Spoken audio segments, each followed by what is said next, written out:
Welcome, beloved anointed ones. If you ever caught even a glimpse of how truly set apart you are, you'd stop explaining yourself mid-sentence and just walk away like the closing credits of a legendary film. That's not arrogance, that's accuracy. Because the truth is, most people aren't confused by you, they're overwhelmed by you, they're not misunderstanding you, they're underestimating themselves. When someone's worldview is held together with fragile tape and borrowed confidence, your clarity feels like an earthquake they didn't sign up for, and instead of admitting, wow, this person sees life through a higher lens, they'll act like you're the one talking in riddles, even when you're explaining something as simple as, relax, I said what I said. Here's a psychological fact. The human brain rejects anything that forces it to grow too quickly. That means when you show up with insight, depth, awareness, and a spirit that refuses to shrink, some people's minds literally push back. Not because you're wrong, but because your truth stretches places they've never exercised. And the funniest part? Some of these same people will later take your message, water it down, and repost it on social media like they discovered fire. But this is why being set apart comes with its own kind of humor. The universe will let you watch people pretend not to understand you, only for them to quote you weeks later like it's original research. Meanwhile, you're standing there like, wow, so now my thoughts are trending? When you're chosen, marked, spiritually distinguished, or simply cut from a fabric most people don't have access to, explanations become a luxury you can no longer afford. Your life moves at a velocity they can't track. Your insights hit depths they don't swim in, and your evolution exposes chapters they haven't even opened. You're not meant to explain yourself.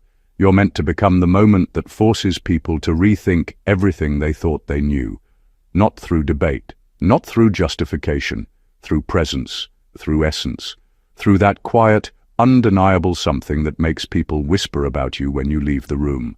So today, we're diving into the reality behind this truth.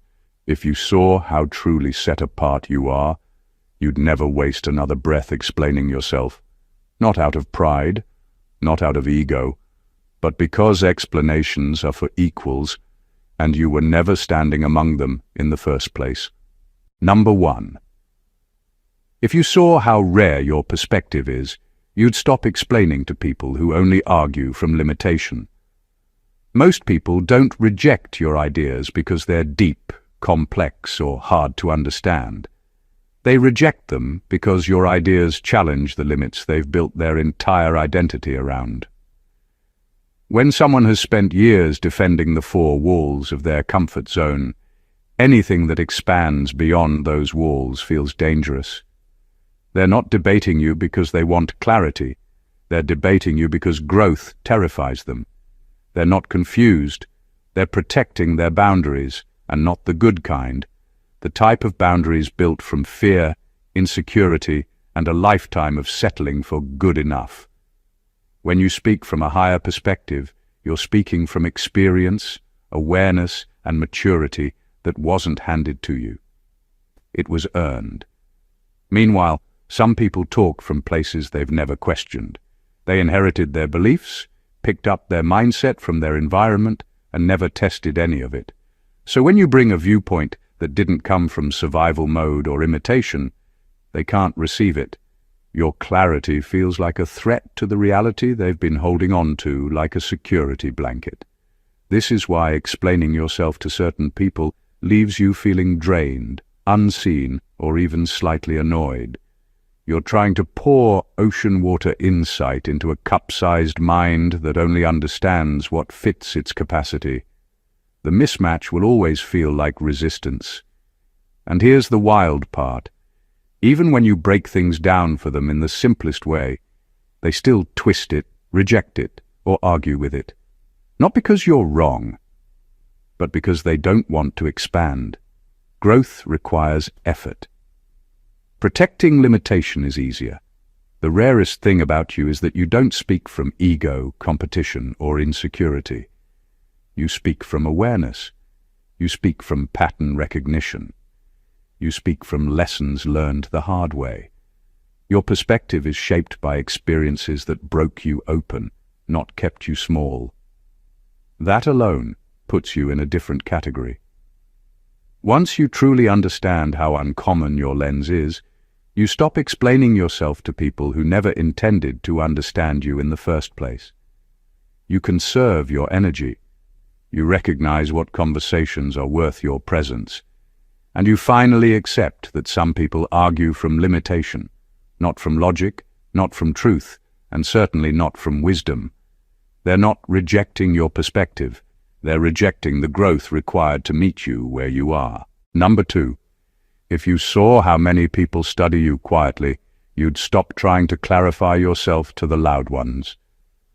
The loudest people in your life are rarely the ones who truly understand you. They're the ones who react quickly, judge quickly, criticize quickly, and talk the most, all because they can't handle the depth of who you are.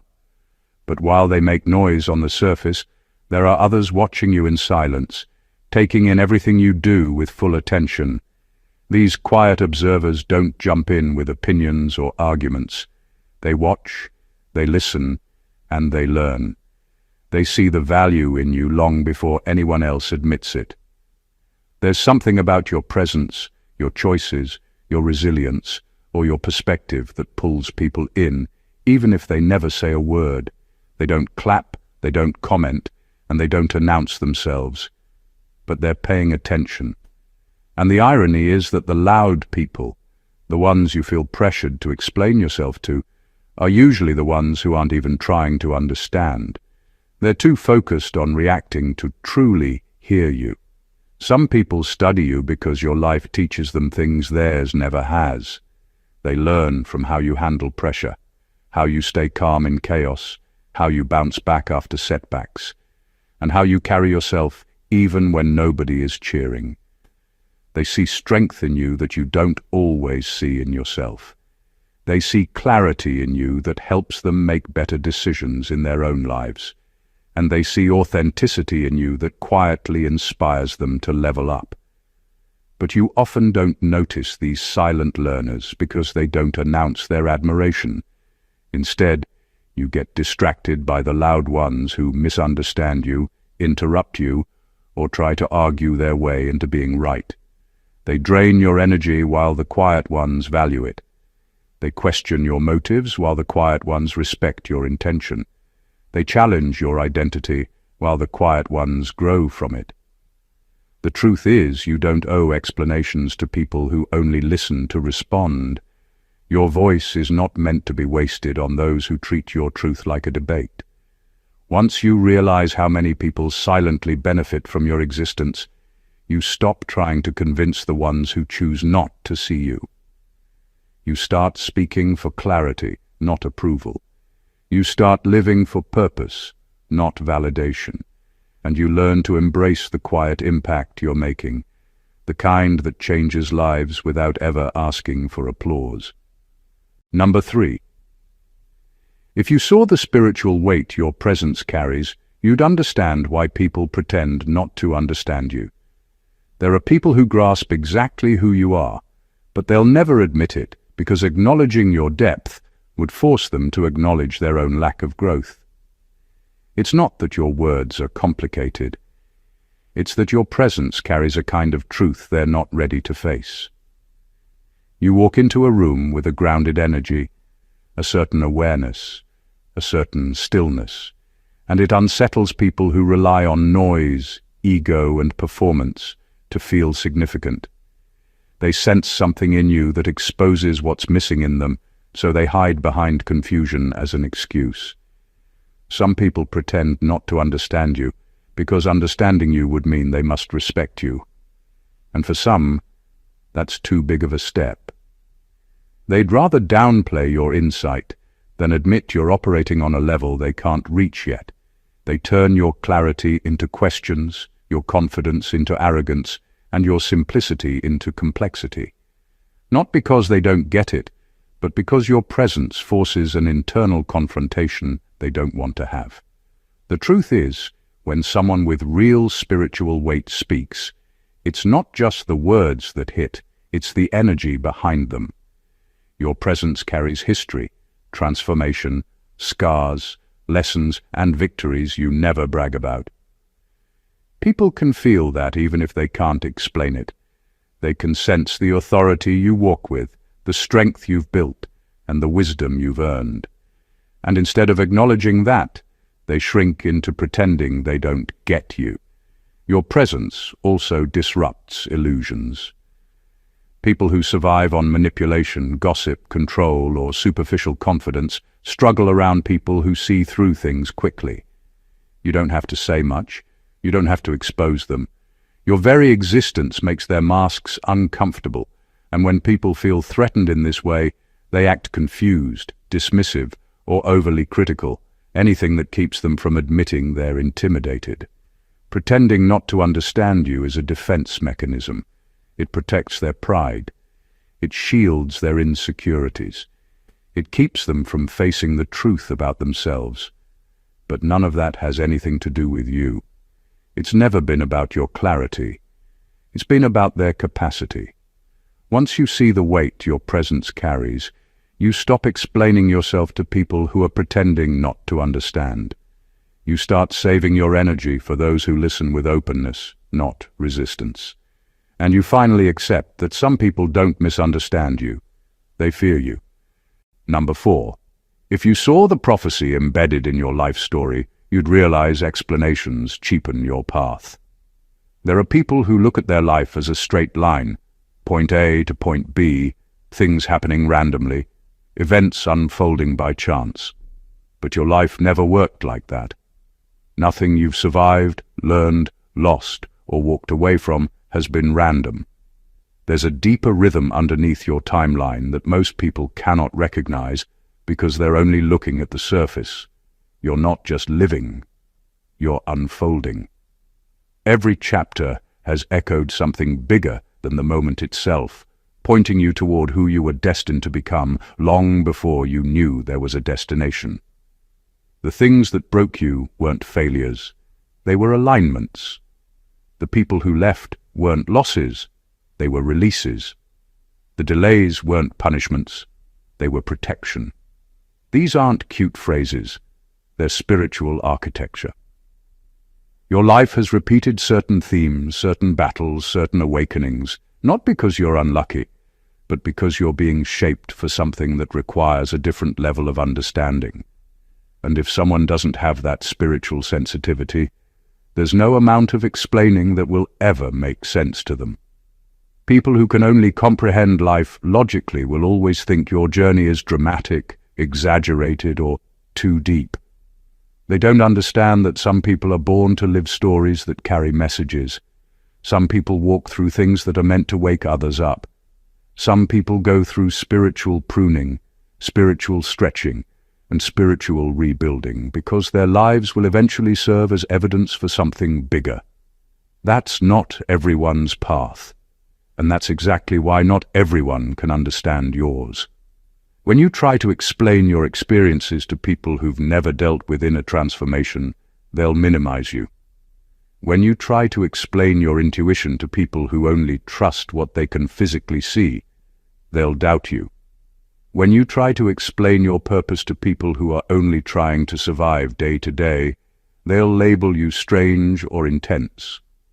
And the sad truth: some people do understand you, but admitting it would force them to question their own choices, so they pretend not to see the depth you walk with. The prophecy woven into your life story cannot be understood by everyone, and it was never supposed to be. Some people read life like a sentence. You read it like scripture. Some live for logic. You live through alignment. That difference alone makes explanations feel like you're shrinking your soul to fit a space it was never meant to occupy. Number 5. If you saw how many people copy you behind closed doors, your need to explain would evaporate. The funny thing about being set apart is that the people who act uninterested on the surface are often the ones studying you the most. They won't like your posts in public, They won't acknowledge your growth, and they definitely won't compliment your ideas. But you'll see pieces of yourself showing up in their behavior, their language, and even their decisions. They mimic your tone, repeat your sayings, borrow your confidence, and repackage your originality as if they discovered it on their own. It's almost comical how someone can pretend not to understand you in conversation, but later be caught speaking with the same insight you were ridiculed for. But this is what happens when you're operating from authenticity. People who haven't built their own identity lean on people who have. Your originality becomes their blueprint. Your courage becomes their example. Your evolution becomes their instruction manual. And because they don't have the humility to admit they're learning from you, they'll hide it like it's a crime. They'll claim coincidence or inspiration from somewhere, anywhere but you. Because acknowledging you would expose the truth about where their ideas came from. When you recognize this dynamic, your urge to explain yourself fades naturally. You stop trying to convince people who only listen for the sake of imitation. You stop over-communicating to people who pretend not to notice you, yet secretly rely on you to shape their next move. And you start to see that your influence doesn't need to be validated publicly to be real. There are people who study you to improve. There are people who study you to compete. And there are people who study you because you offer a sense of direction they can't find within themselves. Regardless of their reasons, the common thread is that they're looking to you. They may not admit it. They may not clap for you. They may even downplay you in front of others. But they're quietly tracking your evolution like it's a personal guide. Once you grasp how many lives you quietly shape, how many people borrow your creativity, your resilience, your mindset, and your style, explaining yourself starts to feel unnecessary. Because deep down, you realize they already understand you more than they'll ever confess. They understand you so well, in fact, they're trying to become pieces of you. And you don't explain yourself to people who already know exactly who you are, even if they pretend not to. Number 6. If you saw how deeply you trigger people's unresolved wounds, you'd understand why they distort your intentions. A lot of the reactions you get from people have nothing to do with what you said or did. They're reacting to the parts of themselves they've been avoiding for years.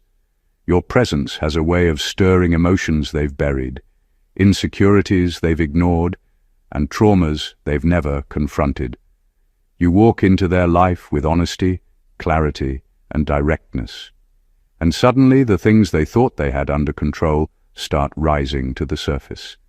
They feel exposed, not because you exposed them, but because their soul recognizes something in you that forces a level of truth they've never dealt with. Some people spend their whole lives avoiding self-reflection. They avoid accountability. They avoid growth.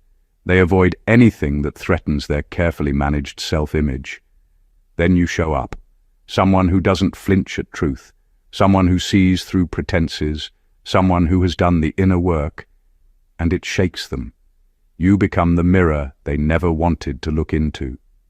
And looking in that mirror is uncomfortable, so instead of admitting, "This person is showing me something about myself," they turn it into, "This person is wrong, rude, confusing, or too much." People who haven't dealt with their wounds interpret everything through the lens of their pain. A simple statement becomes an insult. A boundary becomes rejection. Your confidence becomes arrogance. Your honesty becomes an attack. It's not because your intentions are off. It's because their perception is broken in places they haven't healed. You can explain yourself 100 times, but if someone is listening through decades of unresolved hurt, they will twist your meaning every single time. The irony is that many of the people who misunderstand you are actually hungry for the truth you carry. Deep down, they know you're reflecting something they need to confront, but facing it feels too raw. So they push you away, question your character, or rewrite your intentions so they don't have to face themselves. It's self-protection, disguised as criticism.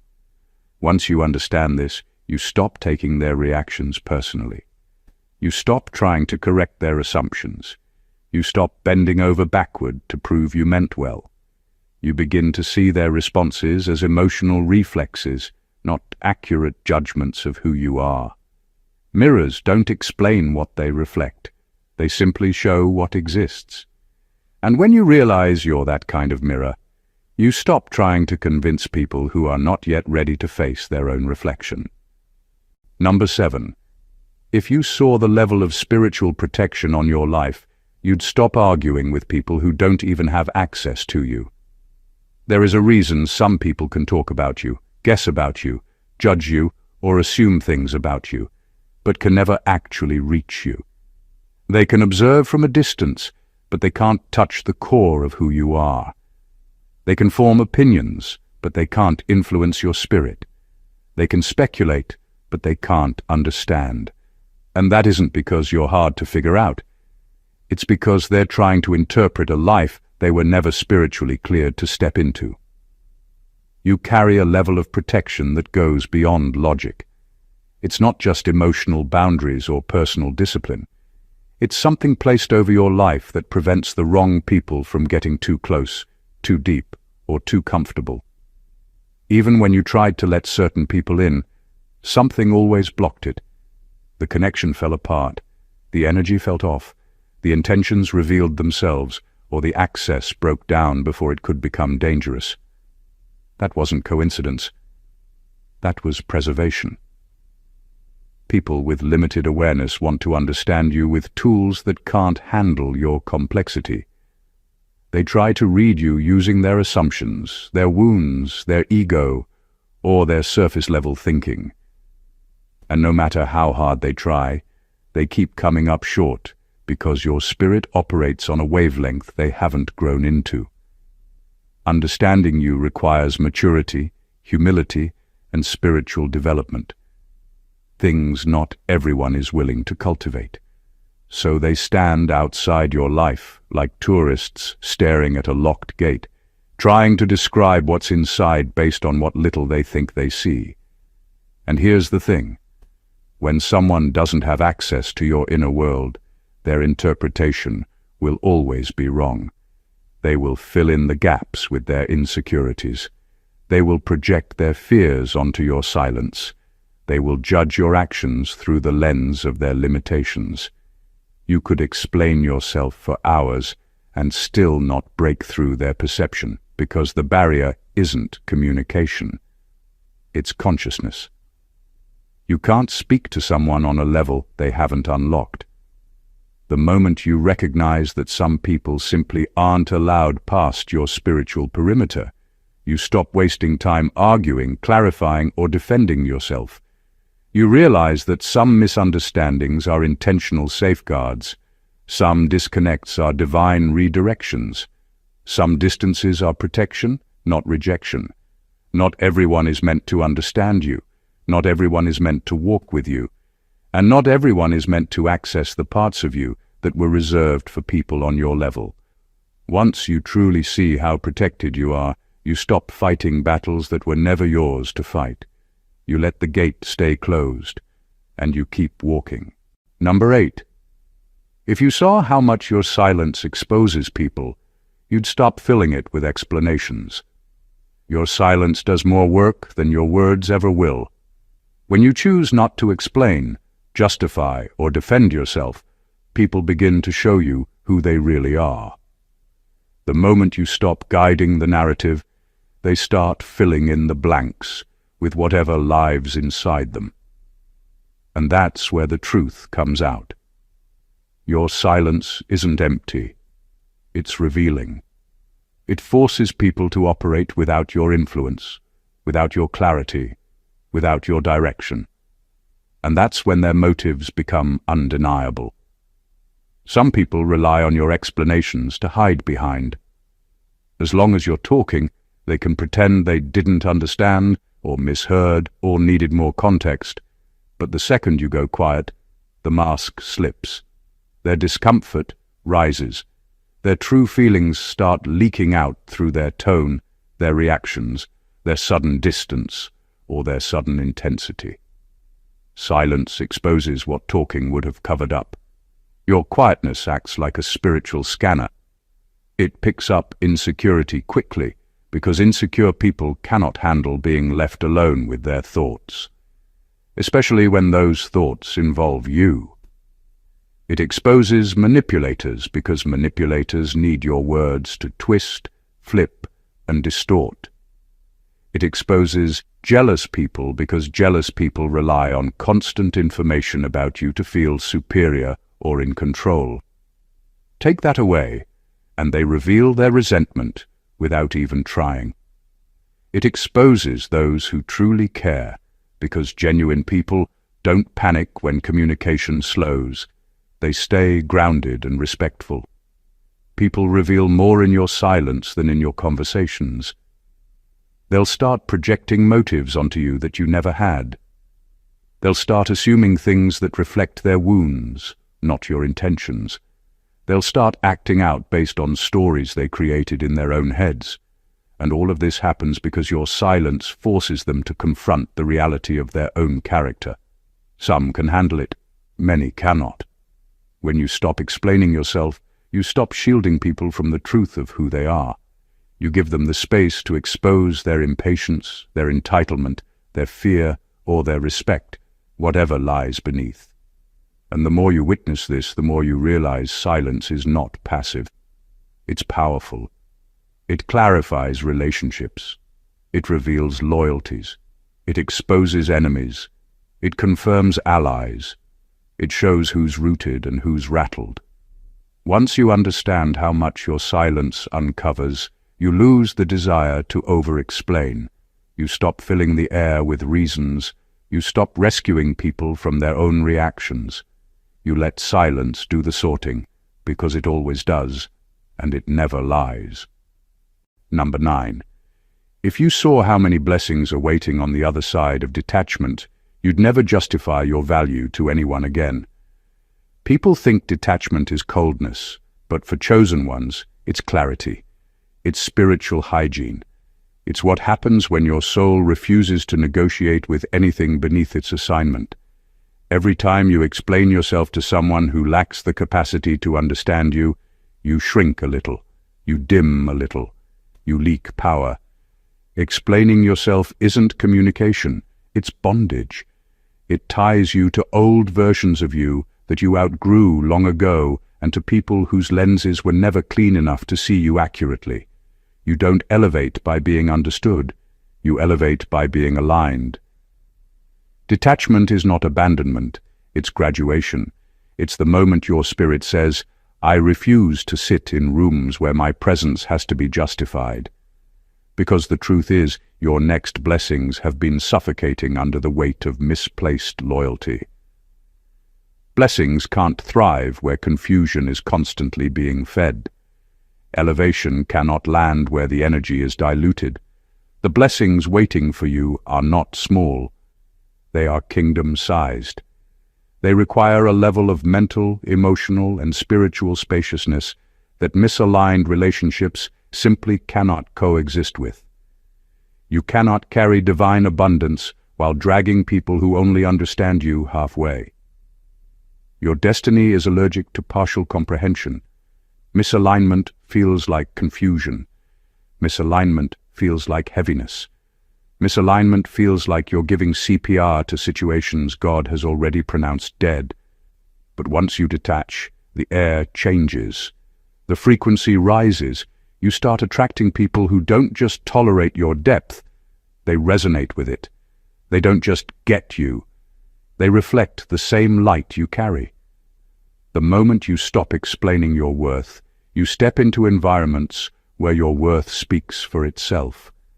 The moment you detach from what drains you, what belongs to you begins rushing in. Your blessings are not lost. They're just waiting for you to put down what was never yours to carry. Your next level is not asking you to fight harder. It's asking you to release faster. Number 10.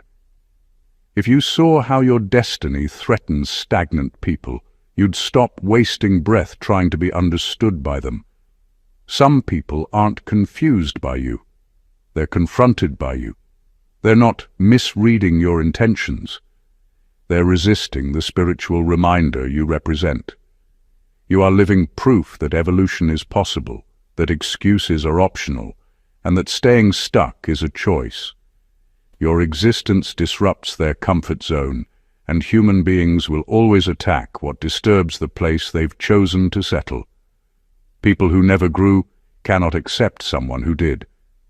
They spent years building identities around limitations, fear, and procrastination. And then you walked in with your purpose, your resilience, your growth, and suddenly their excuses don't fit anymore. Your elevation pulls the mask off their stagnation. Your progress puts pressure on their complacency. You invalidate their entire belief system simply by taking steps forward. It's not your purpose they dislike. It's the accountability your presence forces them to face. You become a mirror they didn't ask for, and instead of analyzing their reflection, they try to break the mirror. That's why every explanation you offer sounds like arrogance to someone who has no intention of evolving. Your clarity is offensive to people who thrive on confusion. Your discipline is insulting to those committed to shortcuts. Your destiny is threatening to people who've convinced themselves that where they are is all they will ever be. They don't misunderstand your journey. They understand it perfectly. And that's the problem. They can feel that you're going somewhere they cannot follow. They sense doors opening for you that remain locked for them. They know your growth is not a phase, it's a calling. And the more you rise, the more their insecurity interprets your elevation as an attack. Your purpose didn't offend them. Their stagnation did. Chosen ones don't trigger people by speaking. They trigger people by becoming. You don't need to argue, defend, convince, or negotiate. Your destiny is already speaking loud enough. Your evolution is already proof enough. Your progress is already a sermon. When you've outgrown people, there is nothing you can say that will make them hear you correctly. Your job is not to be understood by the stagnant. Your job is to keep growing until the only ones who can stand beside you are the ones who are growing too. Number 11. If you saw how many doors open simply because of who you are, not what you explain, you'd protect your energy like treasure. There are people who think influence comes from speaking, but yours comes from existing. Your presence carries something that can't be rehearsed, replicated, or reasoned with. It's an invisible authority, an inner weight that makes rooms adjust themselves the moment you step inside. You don't have to justify your decisions, your standards, or your spiritual depth, because the very atmosphere knows how to respond to you even when people pretend they don't. Your identity is a key. Not the identity you perform for the world, but the one that has been shaped through fire, isolation, warfare, resilience, and evolution. Doors respond to that kind of identity. Opportunities recognize the frequency of someone who has earned their wisdom. Favor is attracted to those who've survived storms without losing their inner compass. You don't need to explain why you move differently. Your journey already carved the authority into your presence. Your spirit carries a signature, a vibration that can't be forged. People feel it before they understand it. They feel safer, more alert, more respectful, or more intimidated without knowing why. That reaction isn't about your words. It's about the spiritual blueprint you carry. Your energy announces you long before you introduce yourself, and when you start explaining, justifying, clarifying, or over-talking, you dilute that signature. You dim the very thing that separates you from the crowd. Rooms shift when you enter them, not when you talk. The atmosphere recognizes alignment before humans do. Spiritual realms respond before physical ones catch up. That's why certain doors swing open without effort, not because you convinced anyone, but because your presence alone authenticated you. You were chosen in realms people can't even access, so their misunderstandings can't change what's already written. Explaining yourself is a slow leak. It drains your power, your mystery, your discernment, and your spiritual authority. Every time you over-explain, you hand people access they didn't earn. You give them a flashlight into places of your soul that were meant to stay sacred. Your energy is treasure, not a brochure. The moment you start treating it that way, you'll realize you never needed people to get you to begin with. The doors meant for you already do. Number 12. If you saw how much your authenticity intimidates artificial people, you'd stop trying to make them get you. There's a specific discomfort your presence creates, and it has nothing to do with arrogance or misunderstanding. It's the uneasiness that surfaces when someone who lives behind filters, facades, and carefully crafted personas encounters someone who is simply real. Your authenticity disrupts their performance. It strips away the masks they rely on. It exposes the difference between being genuine and being rehearsed, and that contrast unsettles people who survive on imitation. You represent everything they pretend to be. While they fabricate confidence, you embody it. While they practice charisma, you radiate it without effort. While they collect personas like outfits, yours grew from scars, lessons, and internal evolution. They aren't threatened because you're doing too much. They're threatened because you don't have to do anything for people to recognize your depth. Artificial people are committed to maintaining illusions, and your very existence is a spotlight they never asked for. They don't dislike your truth as much as they dislike that they can't duplicate your origin story. They can copy your style, your language, your tone, even your attitude, but they can't replicate the soil you grew from. They can't counterfeit the pain that built your resilience or the spiritual pressure that shaped your discernment. It's not your personality they envy. It's your authentic beginning, the kind that can't be purchased, rehearsed, or mimicked. That's why explaining yourself to them goes nowhere. They're not confused. They're competing. They understand you just fine. Too well, actually. Their goal isn't clarity, it's control. If they can convince you that you need to justify your identity, they can shrink you into a frame that makes them comfortable. They want to level the playing field by making you doubt the very qualities that set you apart. But authenticity isn't something you break down into bite-sized explanations. It's something people either recognize or run from. And the ones who run aren't avoiding you. They're avoiding the parts of themselves your realness exposes. When someone is committed to the mask, honesty feels like an attack. Your authenticity has already spoken louder than any explanation ever could. Let it keep doing the talking. You were never meant to be understood by people who are still trying to assemble themselves. Number 13. If you saw how many people pray for clarity while you are clarity, you'd realize explanations only dim your light. There are people who spend years asking God, the universe, ancestors, or whatever they believe in for direction, for confirmation, for a sign, and then you walk into their life carrying the very insight they've been begging for. Your presence alone brings alignment. Your words rearrange confusion. Your decisions expose truth. You operate like a human compass without even trying. And the irony is that while people are searching for clarity in every corner of their lives, they become intimidated when that clarity shows up in the form of a person, especially one who isn't trying to impress them. You're not meant to fit into their understanding. You're meant to stretch it. Your existence challenges definitions, limitations, and assumptions. You force people to rethink what they thought they knew, not by arguing or explaining, but by simply living in the fullness of who you are. That kind of presence disrupts comfort zones. It calls people higher. It pushes them past their excuses. But elevating someone's mind doesn't always feel pleasant to them. Sometimes it feels like resistance, irritation, or intimidation. Not because you did anything wrong, but because you expose how low they've been thinking. When you explain yourself, you shrink your frequency. You compress your depth into something small enough for people who haven't grown yet. You make your insight sound like common sense, just so they won't feel overwhelmed. You water down your intuition, so it fits their limited logic. You translate spiritual understanding into human language until it loses its weight.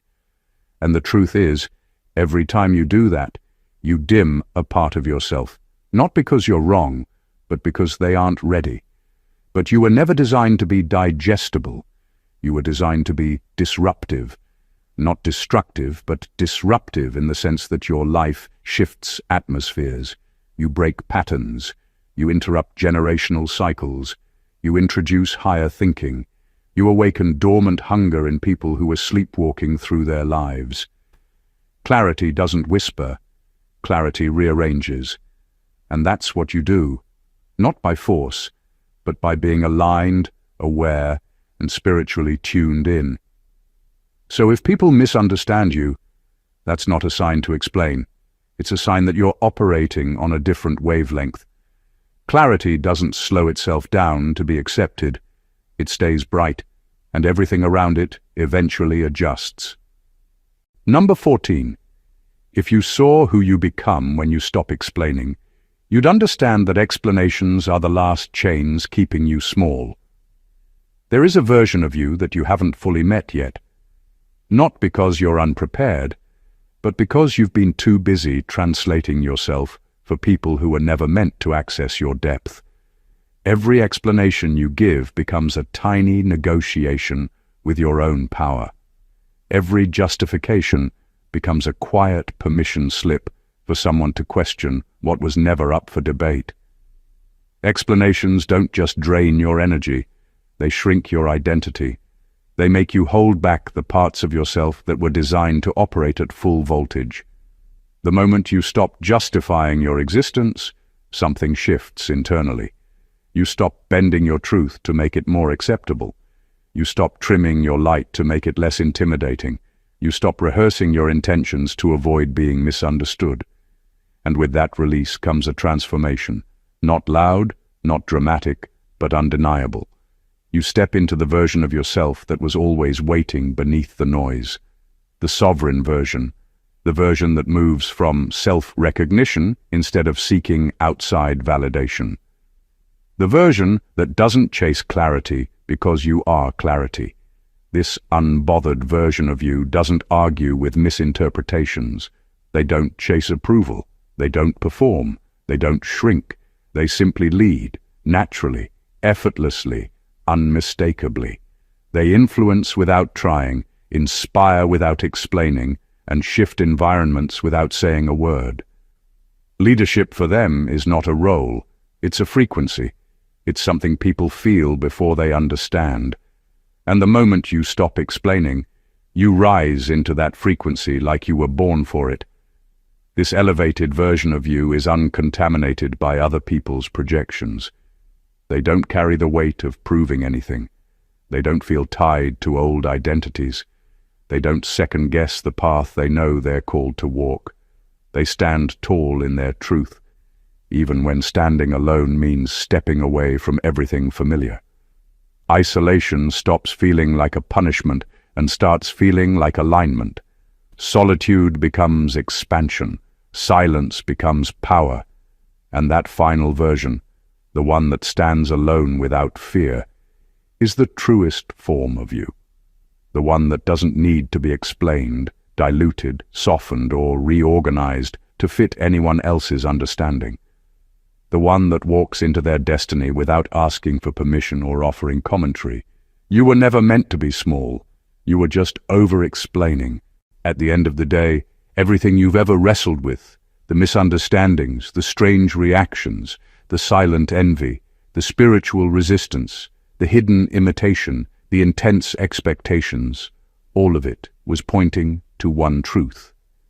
You were never meant to live at the level where explanations are required. You were built for higher rooms, deeper conversations, and spiritual dimensions that most people will never experience, let alone comprehend. Trying to explain yourself to those who can't perceive you has been the only thing slowing you down, and you're finally stepping out of that cycle. Your clarity has always been too loud for those who only understand noise. Your authenticity has always been too raw for those who perform identity. Your presence has always been too impactful for those who rely on pretense. Your silence has always been too revealing for those who survive on illusions. Your destiny has always been too expansive for those who chose stagnation. Every point you've heard today is a reminder of what you already carry. A frequency that shifts environments, a presence that opens doors, an origin that can't be copied, and a path that functions like prophecy. You were designed to stretch people's understanding, not fit inside it. You were designed to lead without convincing, shine without apologizing, and walk without seeking permission. The version of you that emerges when you stop explaining is the version your destiny has been waiting for, unfiltered, unbothered, uncontaminated, and undeniable. This is your moment to release every chain made of "let me explain" and step fully into the identity that has been speaking louder than your words long before you realized it. You are clarity, you are direction, you are depth, and you are elevation wrapped in a human form. Anyone who cannot understand you is simply not assigned to you, and that truth should set you free, not make you shrink. If this message resonated with you, don't leave without supporting the channel. Make sure you subscribe, hit the like button, drop a powerful comment, and share this video with someone who needs this reminder today. Your support helps this message reach more people who are awakening to the truth of who they are. Until next time, walk in your power. You've earned it. God bless you.